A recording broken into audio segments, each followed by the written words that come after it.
Alors bonjour, c'est Pascal du Barbiturique toulousain. Je vais vous expliquer aujourd'hui qu'est-ce que Macindo.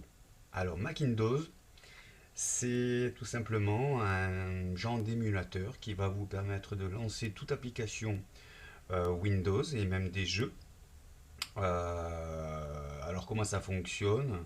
C'est très léger, c'est un logiciel comme on le voit là qui fait à peu près 21 mégas il me semble, enfin de toute façon moins de 30 et il utilise deux outils pour permettre à macOS 10 Snow Leopard de pouvoir faire tourner des applications strictement windowsiennes. Donc tout fichier .exe peut être ouvert avec Macintosh sans que le système Windows soit installé. Il s'appuie donc, ce logiciel s'appuie sur deux choses essentielles à macOS 10 Snow Leopard. D'une part, le protocole X11 qui, comme vous le savez peut-être pas, est une branche, est un plugin de macOS 10 comment dire, permet de supporter certaines fonctions linuxéennes. C'est vrai qu'Apple a essayé quand même de garder certaines portes et notamment certains ponts vers Windows et ça s'appelle X11. Donc Macintosh utilise X11 et utilise aussi Vine en fait, comme je vous le montrerai tout à l'heure. Donc comment ça fonctionne? Ben, c'est tout simple. J'ai installé le logiciel. Alors normalement il doit se retrouver donc dans les applications. Alors Macintosh, il est où? Hop, hop, et il est ici. Voilà. Donc Macintosh est ici et il permet d'ouvrir tout .exe. Donc je vais prendre par exemple un logiciel. Voici. Alors là, effectivement, j'ai un installeur de Media Portal Setup.exe et je vais ouvrir pour vous montrer en même temps qu'est-ce que ça fait sur le disque et comment ça fonctionne exactement. Je vais ouvrir donc dans ma racine utilisateur, je vais ouvrir la bibliothèque, les applications support et Macintosh. Voilà. Alors à l'installation, hein, Macintosh prend à peu près 5 à 10 minutes, le temps qu'effectivement il copie tous les fichiers. Alors là on se retrouve sur le disque dur C, le drive C, équivalent donc de Windows disque dur, hein. Et après effectivement nous avons Program Files. Donc là effectivement on a pris une stricte dévolution des fichiers, une stricte hiérarchisation comme Windows le fait. Voilà, donc là comme on peut voir par exemple on va essayer d'ouvrir Notepad, le fameux éditeur de texte cher à Microsoft. Et donc là effectivement on se retrouve avec une interface graphique pas très jolie. C'est la même que sur Windows. On dirait du Windows 98 d'ailleurs. Enfin ça marche très bien, aucun souci. Donc je ferme la fenêtre, hein. Voilà. Donc là, je sais que dans Mediaportal, ce sont dans l'utilisateur, euh, les fichiers temp qui vont être impactés. Voilà. Donc, Mediaportal, je le lance. Macintosh va le prendre en charge. Voilà, il le prend en charge et il installe. Et on voit effectivement que Mediaportal, qui est un genre de catalogueur euh, de fichiers médias, hein, vidéo, audio et tout ça, on voit qu'effectivement, ça l'a installé ici. Pour le désinstaller, ben, il n'y a rien de plus simple, je supprime. Il doit y avoir quand même quelques petits fichiers comme les local settings qui ont dû être impactés. Enfin, c'est pas très grave, hein, on peut très bien réinstaller très facilement tout le système grâce effectivement au simple installeur. En double-cliquant, on laisse faire 5 minutes et tous les fichiers là sont régénérés, ils sont refaits. Voilà. Donc Je rappelle, racine utilisateur, bibliothèque, application support et Mac Windows. Voilà. Donc après, on va tester effectivement. Par exemple, là, j'ai Corel Painter le 11 que j'ai installé. Et effectivement, le générateur de clés, le crack en fait, est un keygen.exe. Donc je le lance. Et effectivement, si effectivement j'avais besoin de l'utiliser pour craquer le logiciel, il aurait fallu que je redémarre le Mac sous Windows via Bootcamp. Je n'ai plus de. Comme j'ai que 2 gigaoctets de RAM en haut, je ne peux pas utiliser VirtualBox puisqu'il en faut au moins 3 à 4 et c'est une petite config. Donc je n'ai que ce moyen-là, moi pour l'instant, que d'utiliser Bootcamp pour faire tourner Windows 7, qui tourne très bien d'ailleurs. Voilà. Bah alors, c'est pas très simple.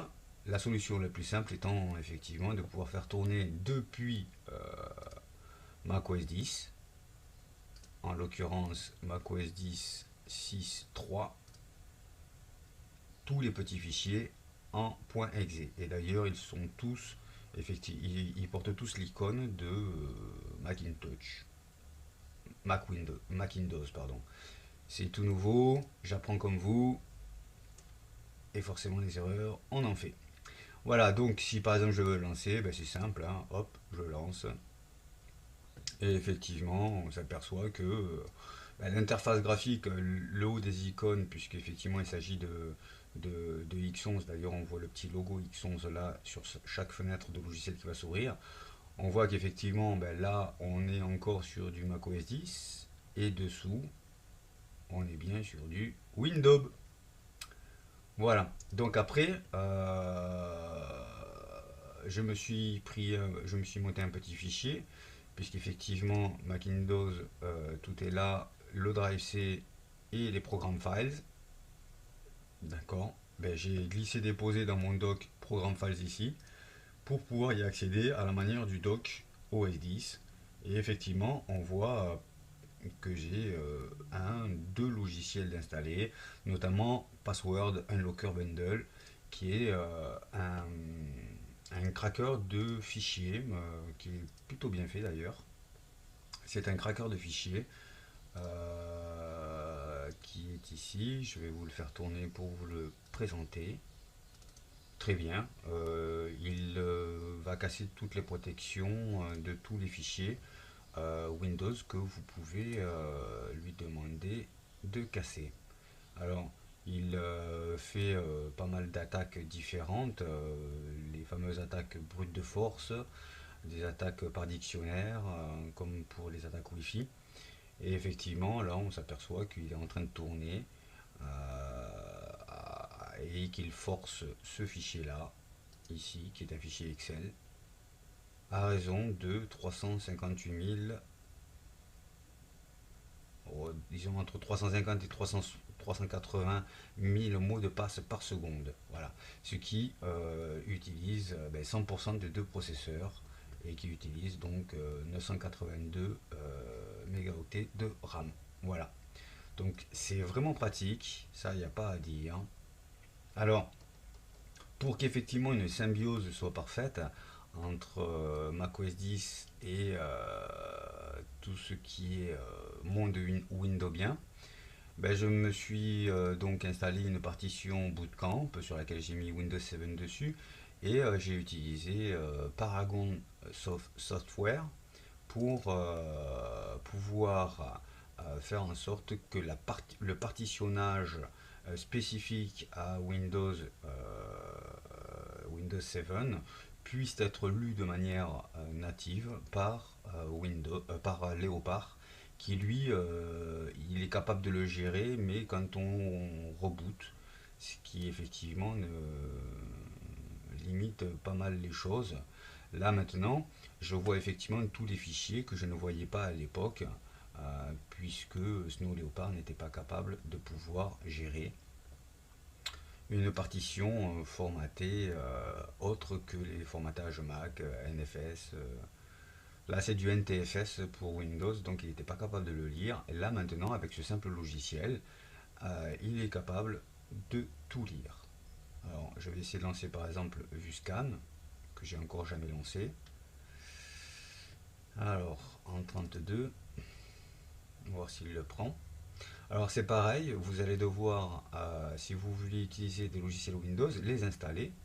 Voilà, il les lit, mais il faut systématiquement installer le logiciel, avoir l'installeur directement pour pouvoir permettre à Macintosh de l'intégrer donc dans les programmes files, puisque quand vous installez un logiciel, il se dissémine effectivement dans les différents fichiers système, notamment tout ce qui est enregistrement, clé d'enregistrement et tout ça.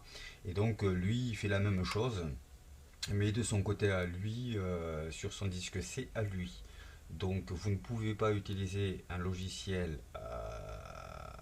sans l'avoir installé. Ça reste bête, mais ça il faut le savoir, puisqu'effectivement systématiquement il va refuser soit l'ouverture, soit procéder à une nouvelle installation, et il ira l'installer, donc comme je vous l'ai dit tout à l'heure, dans sa partition C qu'il a créée dans le menu utilisateur, bibliothèque et application support dans le dossier Macintosh. Voilà, je crois que je vous ai fait le tour de tout ça. Je vous souhaite une bonne journée. Au revoir.